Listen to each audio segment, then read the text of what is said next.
Hi all, my name is Venkat. I am here to train on Fury and RAP programming. Okay, so today I am going to cover what are the topics we are going to use on Fury and RAP. And we are two trainers. Myself is Venkat, and another trainer, he is Sai. And yeah, let's go one by one slide. Here in the session 1, initially what we are going to do is we will train you on Fury. After some sessions, once you are comfortable, we'll go to the RAP programming. So this is how our sessions are like. If you see in the session 1, what we are going to cover is introduction to Fury, why we need Fury, what are the tools we are going to use in Fury, and how to create a BTP account and a basic freestyle app creation. Though these are the basic things before we start our UEFI applications, we want to use this. So this is the session 1. We'll go to the session 2. So in the session 2, when we take a freestyle applications, we are going to explain what are labels, what are inputs, and how we are going to use the buttons. Okay. And in the session 3, we are just going to cover about models. So usually our UEFI app will follow MVC architecture, meaning model, view and controller. In the model level, all we can do is we will play with data. So data comes from the server and we can handle the data on the UAE itself. These things we can cover on the session 3. So there are 4 types of models: JSON model, OData model, XML model and I18 model. These things we can explain it. Okay. Next, session 4. So it's completely about JavaScript class and about debugging. So if we need to do Fury, we just need to understand what is an array and what is an object. So these two are very important for us to go through the Fury apps. So we'll explain what is array and what is object, and also we can explain how to debug a Fury application.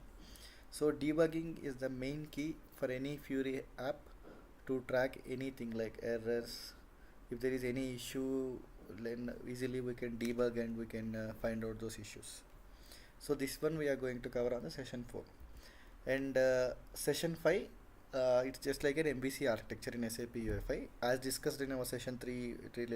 I think in the session 3, MVC, right? M for model. So session 3 we are going to cover on models, and in the session 5 we are going to cover view and controller, complete MVC architecture in the session 5. And in the session 6 we are going to cover what are the modes in SAP UEFI. Don't get confused. In the session 3 we are explaining what are the models, and in the session 6 we are going to cover what are the modes. So there are 3 ways: one way, two way, one time binding. It's just like a data flow. We can explain on in the session 6. And in the session 7 we are going to explain what are the types of tables in SAP UEFI. So there are different types of tables like responsive, grid, tree, analytical. So we'll give a little bit introduction on tree and analytical tables, because mostly we will use this responsive and grid tables everywhere. So we are going to cover these first 2 tables, and third one, fourth one, we will just give a high level introduction on that one. That is going to be covered on session 7. And in session 8, what we will do is we'll take a freestyle app and we'll consume the OData service, which is very important. And also we can add some entity sets to the responsive tables. So this one we can cover on the session 8. Entity set is nothing but in backend there is a OData service, and for that OData service an entity set is to be assigned. So those OData service in that entity set we are going to consume it. That is session 8. In the session 9, let's do a CRUD operations, like we'll do the create and delete operations in the SAP UEFI. And in the session 10 we will explain what are fragments in SAP UEFI. It is a key concept for designing pop-ups in SAP UEFI. And in the session 11 we are going to handle the update operation in UEFI. So till session 11 we can cover basic UEFI stuff and also CRUD operations. And when it comes to the session 12, we are going for some advanced thing in SAP UEFI, which is smart filter bar and smart table. And in the session 13, we can explain the different concepts in SAP UEFI, like formatters, expression bindings in UEFI. And in the session 14, finally, when we deploy and when we develop the custom app, we just need to deploy it to the standard Fury Launchpad. For that, what we need, like we need a catalog, we need a groups, we need a services. These are all things we need to do. So that session, it's very interesting session, and we can cover it on session 14. And session 15 is nothing but we have a standard Fury apps. So we are just going to extend one of the standard Fury app. That session we are going to take in the session 15. And in the session 16, how to activate the standard Fury apps and how to do the adaptations of the standard Fury app. Adaptation is nothing but extensibility only. So like 15 and 16 sessions are mostly for extensibilities and adaptations. Like we will take one standard app and we will do the modification, like adding a field like that. And till session 16 is completely on UI. Okay. And what we are going to do is from 17th session we are going to start the RAP programming. So in the 17th session we are going to introduce what is RAP programming and why we need this RAP programming. And we will create one table in the database in the for a sales order header and item. Okay, this is 17th. And in the 18th session there are two things, guys, in the RAP programming. One is manager scenario and one is unmanaged scenario.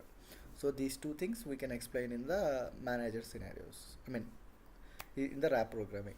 So we'll take all these things, how to create a root view, projection view, behavior definition, metadata extension, service definition, service binding in the OData V2. There are two things here also. OData V2 and V4 will explain the clear differences between what is OData V2 and what is OData V4. So this is session 19. And in the session 20 also, I mean this 19, 20 and 21, these all things we can handle in collectively in 2 to 3 sessions. So if we cover these topics in the 19th session, what we'll do is we'll do the composition and associations like header to item relation we can build in the session 20. And in the 21 session what we will do is we will do an action and we can create an abstract entity. Abstract entity is nothing but a pop-up. Why we are saying Fury initially? Because if we develop everything in Fury, then you will have some understanding on the UEFI app, so that in the RAP programming you can clearly build these things and you can understand how the flow is and why everybody talking about RAP now instead of everything. So these things you will cover. And in the session 22, previously we discussed on V2, right? Now we can add a V4 programming. So the difference between V2 and V4 is, in V4 we are adding a draft functionality which is a mandatory in the OData V4. So that one we are going to cover on the session 22. And in the session 23, similar to session 19, we did managed scenario, right? Similarly we are going to handle in unmanaged scenario for the session 23. So similarly root view, projection view, behavior, metadata, service definition and service binding. And similarly we are going to add an action in the unmanaged scenario. And finally what we are doing is the session 25 will consume the RAP service to Fury list report. And what we can do is whatever the possibilities where we can do on the UI side for this Fury list report, that we can explain it on the session 25. So there are certain requirements where in RAP which is not possible. So those things which are possible in UI side also. So those things we have a real-time scenarios and we can explain those things to you. And finally about GitHub, guys. So GitHub is the major thing everybody should know. So whenever we develop an app, we should move the app to the Git and we should pull the app from the Git. So pull, push, and let us assume if there are two users, how to handle the GitHub. There will be some conflicts called merge. So we can explain all this in the session 26. And finally we can do a CI/CD pipeline, and we'll explain clearly about why this continuous integration and continuous development pipeline for the SAP BT Cloud Foundry runtime. And last session, this is very important, how to handle if we don't have real-time custom application in GitHub. Today we are seeing so many scenarios where our actual code is not in the Git. So at that time, what we need to do? So this is the thing which we are going to cover. Okay. And finally, on the session 29 and session 30, we will explain the all the interview questions, so that our Fury training will complete, guys. Fury and RAP training. So we will consider only few people in batch, so that we will have a clear interaction with everybody. So we will train up to 10 years experience, guys. Doesn't matter when you are 2 years experienced, 3 years experience, 10 years experienced or fresher. We will teach everyone like a fresher, and we will make them as a 10 years experienced person. So that's our interest. So whoever wants to learn Fury and RAP training, we are just pinging the number in our YouTube description, our phone number. Just reach out to us. We will start the training. Okay. Thank you.